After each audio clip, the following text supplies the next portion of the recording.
এই এই জায়গাটার নাম জানো তো? সুন্দরবন, ঝড়খালি। ঝড়খালি, সুন্দরবনের ঝড়খালি এটা। আমি এখন খুঁজছি। ঝড়খালিতে দেখেছো তো? ঝড় নেই, শুধু বৃষ্টি আছে। এটা বৃষ্টিখালি হওয়ার দরকার। হ্যাঁ, বৃষ্টিখালি।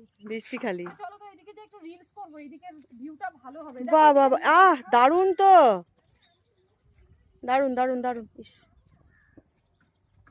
আমাকে খেতে দিতে হবে না, আমাকে শুধু এরকম একটু জায়গা দিলে ভিউ, হবে। এরকম ভিউ দিতে হবে। দেখো ভিউটা একটু দেখাই। ও দারুণ ভিউটা, সত্যি অসাধারণ। সুন্দরবনের ঝড়খালি এটা। এটা সুন্দরবনে বৃষ্টিখালি হওয়ার নাম হওয়া দরকার ছিল। এখন আমরা এখন আজকে থেকে দিলাম ঝড়খালি, তো বৃষ্টিখালি। ঝড়খালিতে আমাদের ঝড় চলে এসেছে। হ্যাঁ, ঝড়খালিতে আমাদের ঝড় চলে এসেছে। এখন এই যে ঝড়, একদম মানে ঝড়ের বেগে একদম রিলস হবে। হ্যাঁ, ঝড়ের বেগে এখন রিলস হবে, আর কিছুই না। একটা রিলস করি, বন্ধ করো তো ভিডিওটা। আচ্ছা, বন্ধ করছি।